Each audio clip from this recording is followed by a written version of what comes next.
Hey, welcome back to the channel, guys. Steve here. This is the V-Twin Racing Channel. Hey, we finally got out. It is Monday, so we finally got out Friday night. Test the OG again. Put a mix of pump gas and Cam 2 in it so it could actually read the spark plugs. And I ended up having to lean it out a considerable amount. I went from a 120 in the power jet to a 90, and from a 210 in the main to a maybe it was 190. Anyway, made a couple licks on it previous to that, and it wouldn't run. Excuse me, it was breaking up and blubbering and farting and. So I finally got it straightened out, put the C45 back in. Holy shit. It runs really well on that fuel when it's jetted correctly, but I couldn't find the right jetting with that fuel. I kept thinking it was lean and giving it more, and I was going the wrong direction with it. So ended up running a 696 at 102 with a, I'm sure it was a shitty 60 foot, but I didn't, they were only giving tickets on the other side of the track, opposite of what I was parked on. I'm not sure why they were doing that, but everybody's parked on one side of the track, but you got to exit the other side to get ET slips at Farmington. I don't know, figure that one out. But before I could make any more passes, when I was coming back to the trailer after that 690 pass, my clutch went away. Lost all my ability to disengage the clutch, and can't make this stuff up. Y'all remember in the last video when I was working on the primary cover? Well, when I put all that back together, apparently I forgot to tighten the derby cover bolts, this Ford derby cover bolt, because it fell off. I lost the spring and the little locking nut, so the clutch immediately backed out. Didn't make a mess, didn't blow oil all over it or anything, but clutch quit working. So, but there's that. And I've been preaching this to old Showtime about nut and bolts, checking your nuts and bolts, and I failed to do so. So, listen to my own advice. Make sure you check your nuts and bolts on your race bikes very often, okay? And double check behind yourself, make sure you tighten something up. So I'm going to throw in a clip of my good pass on the OG right here.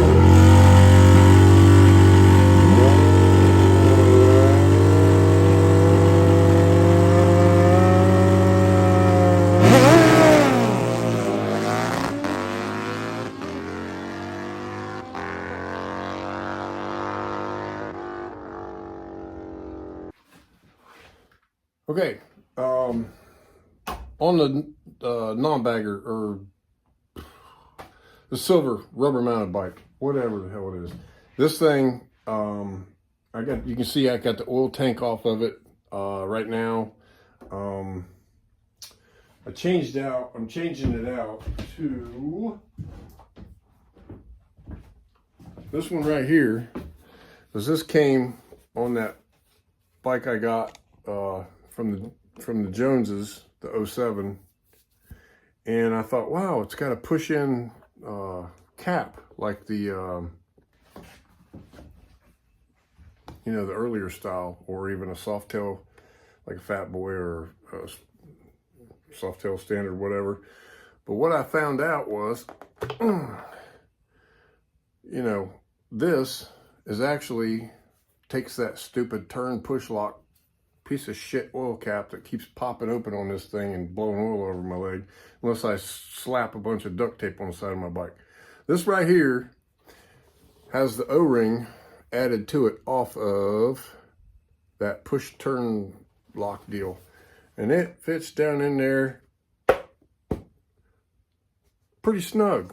It's just about as snug as it fit in a regular old Softail oil tank.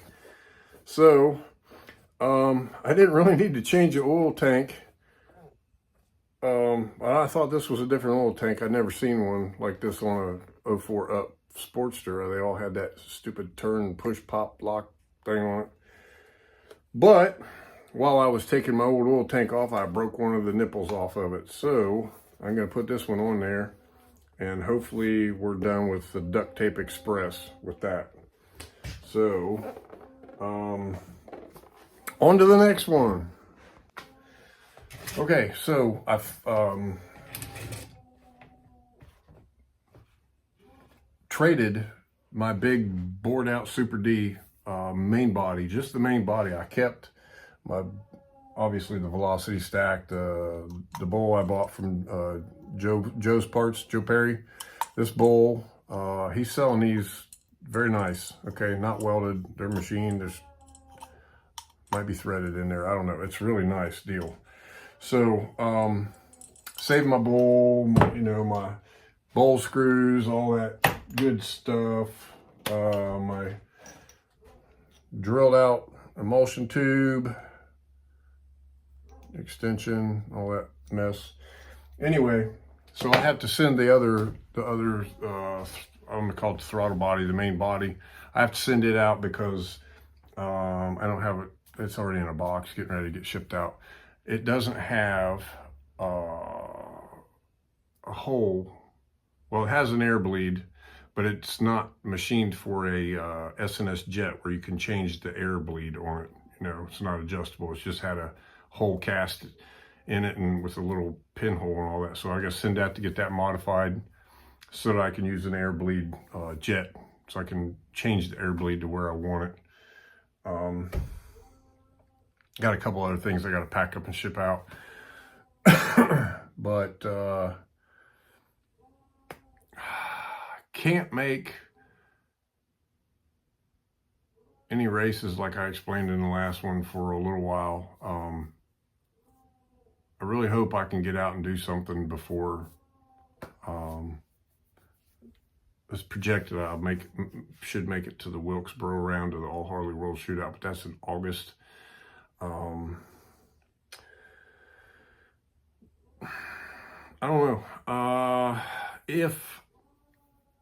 If I can make it, I may try to make the Rockingham round to the AHDRA, but that's here in a few weeks. I don't know. That's pushing it. I still have to fix the motorhome.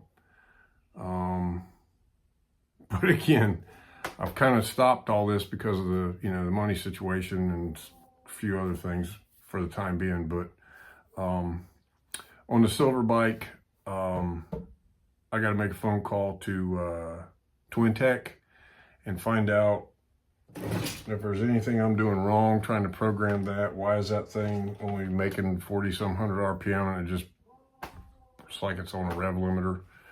My only alternative is to put a Dyna 2000i back in it. And again, in order to raise the RPM limit beyond 7,500, and you think that would be enough on this, but it's not. You got to spin the shit out of this thing to make any power. In order to do that with a Dyna, I have to do the same thing I was doing with the Twin Tech and hook it to a laptop and screw with it. And I'm hoping I didn't screw that thing up, because I got a shitload of money in that ignition. Between the ignition and the USB adapters, over 500 bucks. Wow. I'd like to have the two-step deal on this. So first thing I'm going to do is I'm going to make a call to Daytona Twin Tech and see what I can do with this ignition. I'm going to go over all the grounds again real good, make sure I've got everything grounded as good as it needs to be. But it's brand new shit. It should work. I don't know. I'm gonna try to figure it out. hopefully I can get this one to work because it has the two-step that I want, and it would have the raised, you know, I can take it up to like 8,500 if I want, which is where I tried to set it, but I suspect it's rolling to a default setting, and that's why the bike will not RPM and go down the track, regardless of what carburetor's on it. So, yeah, so I'm gonna ship out my my newly acquired Super D that does not have the Venturi board out of it. So in essence, I'm gonna have to build a new carburetor out of that deal. Put that on here. I'm gonna get on the phone with them, possibly hook this thing to a laptop. Hook it to a laptop and try to figure out what's wrong with it. I don't really want to send it back to them, but I don't know. The other bike, the OG, I mentioned the derby cover fell off. I lost the little spring and the locking plate. I ordered a couple of those. I ordered several of each, so I have a spare to put in the trailer in my toolbox and places, bolts. And, you know, next time tighten it up when I put it back on. So, I think that's all we got this week. I probably won't have another video out for, I don't know, a little while. So, hope you guys stay safe. Thanks for watching. Don't forget to hit that like button, drop me a comment, and if you haven't, please consider subscribing. Thank you. Have a good one.